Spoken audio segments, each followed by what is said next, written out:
Do you think sports media is fair to women when conflict or controversy happens behind the scenes? No. Explain. No, I don't. Well, first of all, I don't believe in fair. I don't think that anything in life is fair. Like, it's just life is not fair. It's not fair that some people are, born 6'5" and can run a 4'3". Like, that's not fair. It's just the way it is. And some people are born places where they don't have access to anything. Like, nothing in life is fair. So I say that all the time when it comes to sports and on air. So I'll say it with everything else. There are things we can do to make things more equitable. And there are adjustments we can make in society to protect people. So I'm not dismissing any of it, but, it's still a very misogynistic space. Mm-hmm. I mean, if you ever are confused about that, you can go read any comment on any social media platform I have. You'll get your daily dosage of it. And entering as a woman into this space, it's just a reality that you're going to be viewed differently. You're going to be judged differently. Anything that comes out about you is going to be permanent, whether it is true or it is not true. It is not going to be dismissed or, people are going to just assume that it is true. They're going to apply it to your character. If you make a mistake, you cannot make a mistake on air as a woman. You just cannot. You can't say someone got traded when they got cut. You can't mispronounce someone's name. Like, you have to be perfect in that way. And if you're talking about being a Black woman, you're also dealing with a huge element of racism that, it just is what it is. Like, we can move on from the conversation that there isn't any racism anymore. It obviously still exists. Yeah. There's obviously still sexism. There's obviously classism, there's colorism, there's every isms that you can imagine. And we're seeing all of it now in how people speak to each other, particularly on the internet, but in daily life now because of what's happening with this current regime. Like, everybody is coming out with all of their biases and all of their,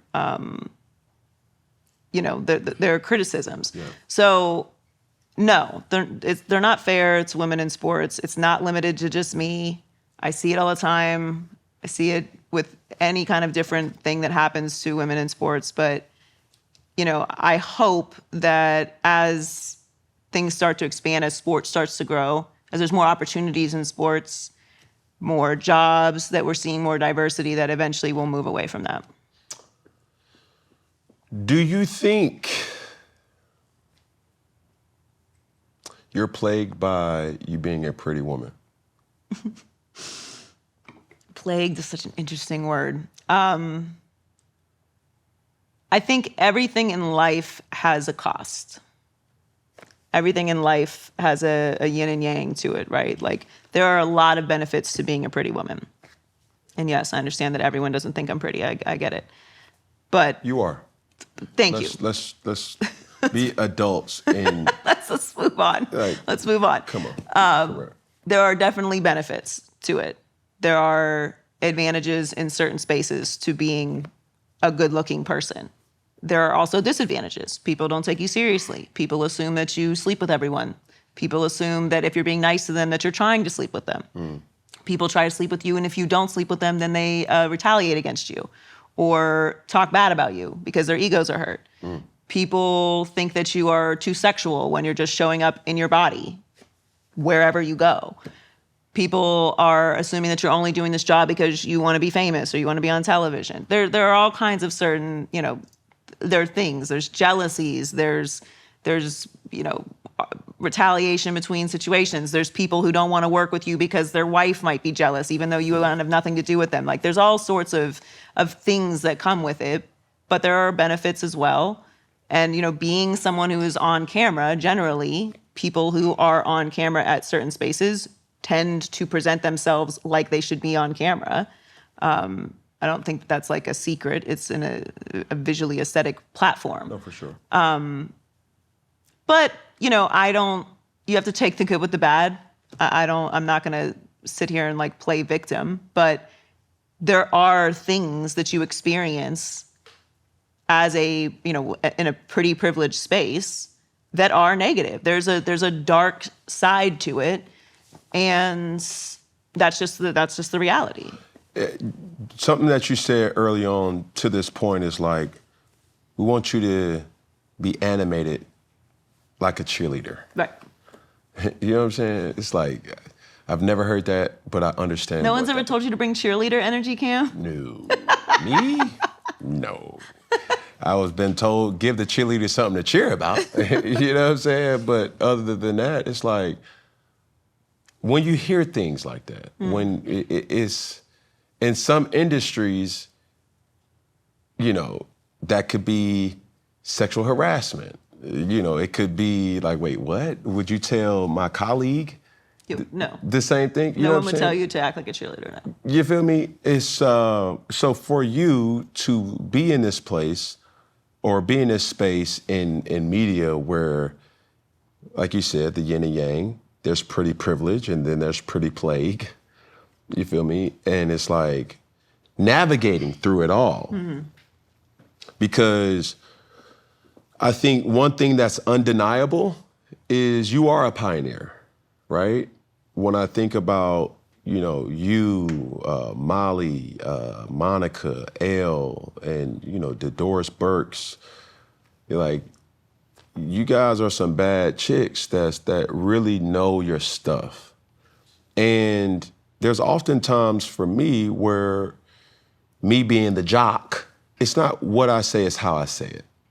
And I've been heavily critiqued about that. But understand too, where I ask for grace from people is like, it's not even really what I say, it's really what my intentions are. When I see you and who you are, I'm reminded of my daughters, right? Growing up in a house full of a very alpha household where you can hear them downstairs in the jungle, as I call the playroom, and you hear, you know, a bunch of bamming and bum bum bum bum bum and this, and here was my daughter coming upstairs and, Daddy, you know, and she's kissing and she's hugging, and then she falls and I'm kissing her knee. Then my boys come upstairs and they fall and their knee gets cut. It's like, boy, get up. You know what I'm saying? With those things, how or what message would you tell the younger women about navigating in a very male-dominated industry? Well, I think the first thing that you have to do is earn the respect of your colleagues. You have to be perfect, like I said. You're not going to get the opportunity to, you know, be late. You're not going to get the opportunity to make a big mistake. You're not going to get that kind of grace as a woman in the business. But earning the respect of your colleagues is important because, you know, I believe in what I say because I've researched it, because I have a point of view, because I know if I say something and you confront me about it, I can say, well, you know, Cam, I said this because, you know, this statistic said this and I watched it and, you know, you did miss this. And I'm not going to insult you as a person, Right. but it is my job to talk about sports. Right. But you should be able to stand in what you say.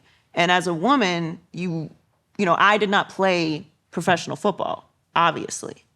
But neither did most of the men in the business. Sure. But the difference is when men are watching other men talk about what other men do, they aren't saying, why are you talking about this? Because they see themselves in these men. They don't see themselves in me. They don't see themselves in women. So there's this automatic, if they are a biased person, there's this automatic stoppage of, well, why is she talking about this? But they can see a man sitting right next to me who also didn't play professional sports and not feel that way, not get that response. So it's important that there is a big audience of people consuming sports who feel that way. Whether it is right or wrong, we're not changing that today. So you have to present in a way that you are intelligent, that you research, that you're strong in your conviction about why you feel this way. For me, it's also having the permanent remembrance that we are talking about human beings. There's no need to insult anybody. There's no need to take it to a place that's unnecessary, that's disrespectful, because then you're putting yourself up for your own criticism in a way that is unnecessary. So I really think that being researched and being strong in your point of view is important. Being perfect is important. You just have to be. You have to be the first one in. You have to be the last one out. You have to take the extra shifts. You have to, prove yourself at every single level I'm still proving myself. I've been in the business since 2007. There's still people that think I have not proven myself in this business. And that's fine. I'll continue to do so. That is what it is. The most important thing is, and this really goes for anyone, but especially for women, show up as yourself. You have a specific point of view because you are a woman, because you've had different experiences than the other people in the room, because you've been through things that other people haven't gone through, and you see the world differently. So don't try to assimilate to what people want you to be. Like, the magic and the power that you have is who you are. Yeah.